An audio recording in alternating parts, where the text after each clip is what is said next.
Bismillahirrahmanirrahim. Assalamualaikum warahmatullahi wabarakatuh. Perkenalkan, nama saya Nur Ing Ati, dipanggilnya Nur. Saya dari Universitas Cendekia Abditama. Di sini saya ingin menyelesaikan tugas yang diampuh oleh Ibu Dewi Lestari MPD. Di sini saya akan menjelaskan tentang istilah-istilah ilmu hadis.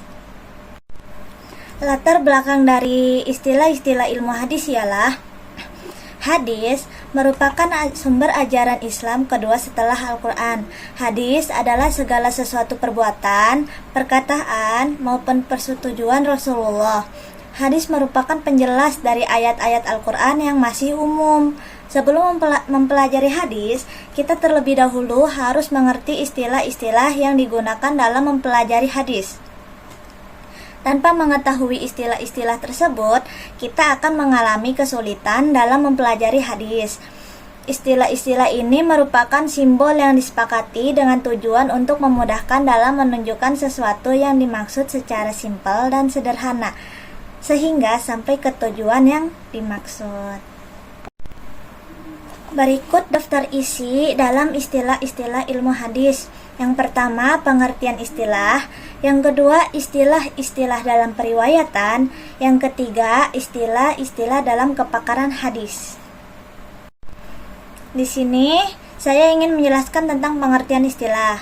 Hadis secara etimologi merupakan kata benda dari kata at-tahdits yang berarti pembicaraan. Sedangkan hadis menurut istilah ulama muhaddisin adalah segala yang dinukilkan dari Nabi Shallallahu Alaihi Wasallam, baik berupa perkataan, perbuatan takrir maupun halihwal Nabi.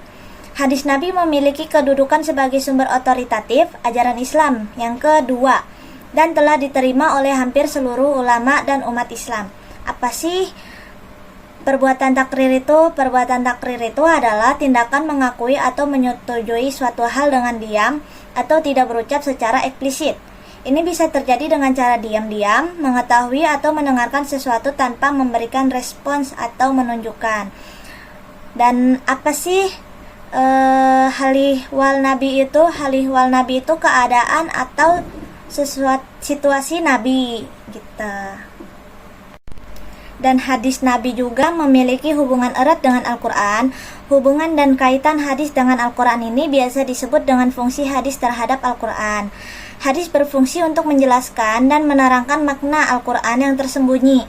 Al-Quran dan hadis tidak terlepas dari perkembangan budaya dari waktu ke waktu, terutama hadis yang merupakan sumber hukum yang berasal dari Nabi atas kejadian atau peristiwa tertentu pada saat itu yang erat kaitannya dengan ruang dan waktu. Oleh karena itu, diperlukan kreativitas untuk lebih sering menggunakan hadis pada saat ini. Dan istilah-istilah dalam ilmu mustalahul hadis sangat penting artinya, karena dengan istilah-istilah ini dapat memudahkan pembahasan dan penelitian dalam hadis bagaimana dalam ilmu lain. Di sini saya akan menyebutkan beberapa istilah hadis yang sering dipakai, yaitu ada 25 hadis. Yang pertama itu mutawatir. Apa sih itu mutawatir? Mutawatir itu hadis yang diriwayatkan dari banyak jalan sanad yang lazimnya dengan jumlah dan sifatnya. Yang kedua, ahad. Ahad itu hadis yang tidak mencapai derajat mutawatir. Yang ketiga, sahih. Sahih itu hadis yang dinukilkan oleh orang yang adil, yaitu muslim, balik, berakal, bebas dari kefasikan, yaitu melakukan dosa besar atau dosa kecil. Yang keempat, hasan. Hasan itu hadis yang sama dengan hadis sahih, kecuali pada sifat rawinya di mana hafalan penjagaan kitabnya terhadap hadis tidak sempurna, yakni lebih rendah. Hadis hasan hukumnya diterima. Yang kelima itu do'if. Do'if ini hadis yang tidak memenuhi syarat-syarat hadis sahih atau hasan. Hadis do'if ini hukumnya ditolak. Yang keenam, maudhu. Maudhu itu hadis yang didustakan atas Nabi Shallallahu Alaihi Wasallam, padahal beliau tidak pernah mengatakannya. Hukumnya ini sangat ditolak. Yang ketujuh itu ada mursal. Mursal itu yaitu seorang tabi'in menyandarkan suatu ucapan atau perbuatan kepada Nabi Shallallahu Alaihi Wasallam. Hukumnya tertolak karena ada rawi yang hilang antara tabi'in tersebut. dan Nabi Shallallahu Alaihi Wasallam, dan mungkin yang hilang itu adalah rawi yang lemah. Jadi si mursal ini ada yang kehilangan rawinya, mungkin itu rawi yang lemah. Terus yang ke-8 itu ada syadz. Syadz itu hadis yang sanadnya sahih atau hasan, namun isinya menyelisihi riwayat yang lebih kuat dari hadis itu sendiri, hukumnya tertolak. Yang ke-9 itu ada munkar. Munkar itu hadis yang sanadnya doif dan isinya menyelisihi riwayat yang sahih atau hasan dari hadis itu sendiri, hukumnya itu juga tertolak. Terus ada 10 itu ada munqati. Munqati itu hadis yang terputus sanadnya secara umum. Artinya, hilang salah satu rawinya atau lebih dalam sanad, bukan di awalnya dan bukan di akhirnya, dan tidak pulang juga secara berurutan. Hukumnya tertolak. Yang ke-11 itu ada sanad. Sanad itu rangkaian para rawi yang berakhir dengan matan. Yang ke-12 matan. Matan itu ucapan rawi atau redaksi hadis yang terakhir dalam sanad. Yang ke-14 itu ada atsar. Atsar itu suatu ucapan atau perbuatan yang disandarkan kepada selain Rasul. Yang ke-20 itu ada majhul. Majhul itu rawi yang tidak dikenal, artinya tidak ada yang menganggapnya cacat, sebagaimana tidak ada yang mentakdilnya. Yang ke-21 itu sikoh. Sikoh itu rawi yang terpercaya, artinya terpercaya kejujuran dan keadilannya serta kuat hafalan dan penjagaan terhadap hadis. Yang ke-22 itu jar. Jar itu cacat dari majruh, artinya tercacat. Yang ke-23 itu takdil. Takdil itu menilai adil. Yang ke-24 muttafaqun alaih. Maksudnya itu hadis yang disepakati oleh Al-Bukhari dan Muslim rahimahumullah dalam kitab sahih mereka. Yang terakhir itu 25 mu'allaq atau ta'liq. Mu'allaq atau ta'liq itu hadis yang terputus sanadnya dari bawah satu rawi atau lebih. Yang kedua, di sini saya ingin menjelaskan tentang istilah-istilah dalam periwayatan. Untuk memudahkan definisi istilah-istilah dalam keriwayatan, terlebih dahulu diperhatikan contoh kerangka hadis sebagai berikut. Memberitakan kepada kami Musaddad, memberitakan kepada kami Abdul Waris dari Al-Ja'di dari Abi Raja, dari Ibnu Abbas dari Nabi bersabda, barang siapa yang benci sesuatu dari pimpinannya atau amir, maka hendaklah bersabar. Sesungguhnya barang siapa yang keluar dari penguasa atau sultan satu jengkal, maka ia mati jahiliyah. Hadis riwayat Al-Bukhari. Dari kerangka hadis di atas terdiri dari 3 komponen, bahwa penyadaran berita oleh Al-Bukhari kepada Musaddad dari Abdul Waris dari Al-Ja'di dari Abi Raja dari Ibnu Abbas dari Nabi disebut sanad. Isi berita yang disampaikan bahwa yaitu tentang barang siapa yang benci sesuatu dari pimpinannya disebut matan. Sedang pembawa periwayatan berita terakhir yang ditermuat dalam buku karyanya dan disampaikan kepada kita yakni Al-Bukhari disebut rawi atau mukharij. Jadi maksudnya itu yang Bukhari itu ke Musaddad, itu berarti hadis itu dapatnya dari si Musaddad itu. Nah, yang kayak gitu tuh disebut sanad. Itu yang satu komponennya. Satunya lagi setelah sanad itu ada isi hadis yang disebut matan. Sedangkan yang mengeluarkannya atau yang meriwayatkannya itu Bukhari, itu yang disebut perawinya. Di sini saya ingin menjelaskan masih tentang istilah-istilah dalam periwayatan ya. Yang pertama itu ada sanad, yang kedua tentang lambang periwayatan, yang ketiga matan, yang keempat mukharij atau perawi hadis. Yang pertama itu sanad. Sanad itu yang tadi udah dijelasin, mata rantai para perawi hadis yang menghubungkan sampai kepada Nabi Muhammad. Yang kedua itu lambang periwayatan. Lambang periwayatan ini terbagi menjadi 4. Yang pertama dengan cara metode asama. Metode asama yang dimaksud seorang murid mendengarkan penyampaian hadis dari seorang guru. Yang kedua metode ijazah, yang dimaksud itu seorang murid membaca dan didengarkan oleh seorang guru. Yang ketiga metode sama al-muzakkarah, yaitu murid mendengarkan bacaan guru dalam konteks muzakaroh. Yang keempat itu ada qat'an, hadis yang disebut mu'an'anah. Menurut jumhur ulama dapat diterima asal periwayatnya tidak mudallis atau penyimpanan cacat. Yang ketiga itu ada matan. Matan itu isi hadisnya. Matan itu isi hadisnya. Jadi kata matan itu menurut bahasa berarti keras, kuat, sesuatu yang nampak dan yang asli. Dalam bahasa Arab dikatakan tanah tinggi dan keras.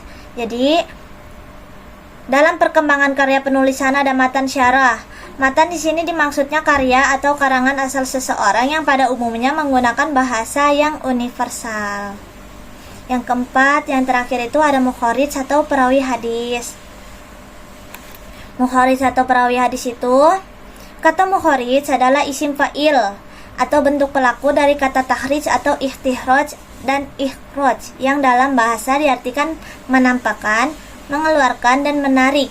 Maksud mukharij adalah seseorang yang menyebutnya sesuatu hadis dalam kitabnya dengan sanadnya. Yang ketiga, di sini saya ingin menjelaskan tentang istilah-istilah dalam kepakaran hadis. Sebelum mengetahui istilah dalam kepakaran hadis, lebih baik kita mengetahui apa itu ilmu hadis.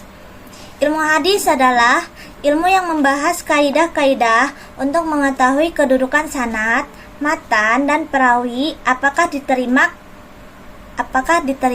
atau ditolak. Jadi, para imam-imam hadis yang telah mencapai penguasaan kemampuan yang tinggi dalam bidang hadis atau telah mencapai kemampuan hafalan yang luar biasa dalam hadis, baik matan dan sanadnya, mendapat gelar yang diberikan oleh para ulama sesuai dengan keahlian, kemahiran, dan kemampuan hafalan mereka. Jadi gelar dalam ilmu hadis itu sama halnya dengan gelar keilmuan dalam bidang ilmu lainnya. Gelar keilmuan dalam Islam memang patut dihargain karena menunjukkan tingkat kepakaran seseorang dalam bidang ilmu tertentu. Di samping menunjukkan kemajuan peradaban umat Islam dalam bidang ilmu lebih pesat pada awal Islam sebelum Barat maju. Dan berikut istilah-istilah dalam kepakaran hadis atau gelar-gelar yang diberikan kepada ahli hadis adalah: yang pertama itu ada Amir al-Mu'minin, yang kedua al-Hakim, yang ketiga al-Hujjah, yang keempat al-Hafiz, yang kelima al-Muhaddis, yang keenam al-Musnid, dan yang ketujuh Tholib al-Hadis. Siapa sih mereka? Yang pertama itu al-Amir al-Mu'minin, yaitu gelar tertinggi untuk ahli hadis dan mereka yang memenuhi syarat seolah-olah berfungsi sebagai khalifah yang akan meriwayatkan atau menyampaikan hadis-hadis Nabi. Yang kedua itu ada al-Hakim, yaitu orang ini harus menghafal dengan baik lebih dari 300 hadis Nabi lengkap dengan urutan-urutan sanadnya, seluk-beluk periwayatannya, dan sebagainya. Kalau al-Hujjah itu yaitu orang ini sanggup menghafal 300 hadis baik sanad, matan maupun perihal periwayatannya mengenai keadilan dan cacatnya. Yang keempat al-Hafiz, yaitu orang ini sanggup menghafal 100 hadis baik sanad, matan maupun seluk-beluk periwayatannya serta mampu mengadakan takdil dan tajrih terhadap periwayatannya. Yang kelima itu ada al-Muhaddis, yaitu orang ini sanggup menghafal 1000 hadis baik sanad, matan maupun seluk-beluk periwayatnya, jahr dan takdilnya, tingkatan hadisnya serta memahami hadis-hadis yang termaktub.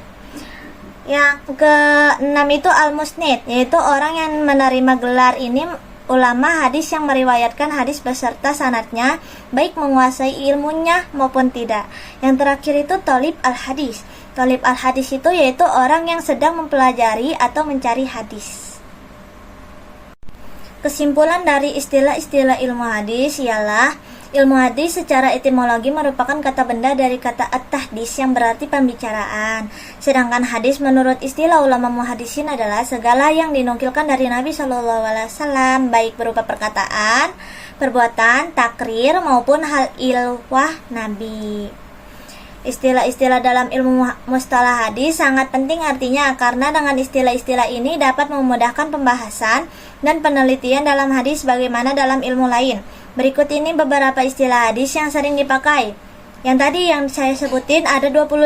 Yang pertama mutawatir, ahad, sahih, hasan, doif, maudhu, mursal, syaz, munkar, munqati, sanad, matan, rawi, atsar, marfu, mauquf, jayyid, muhaddis, al-hafiz, majhul, siqah, jahr, ta'dil, muttafaqun alaih, mu'alaq atau ta'liq. Terus kemudian istilah-istilah dalam periwayatan ini terdiri dari sanad, lambang periwayatan, matan, dan mukharij atau perawi hadis. Mungkin cukup sekian penjelasan dari saya. Kurang dan lebihnya saya mohon maaf. Wabillahi taufik wal hidayah. Wassalamualaikum warahmatullahi wabarakatuh.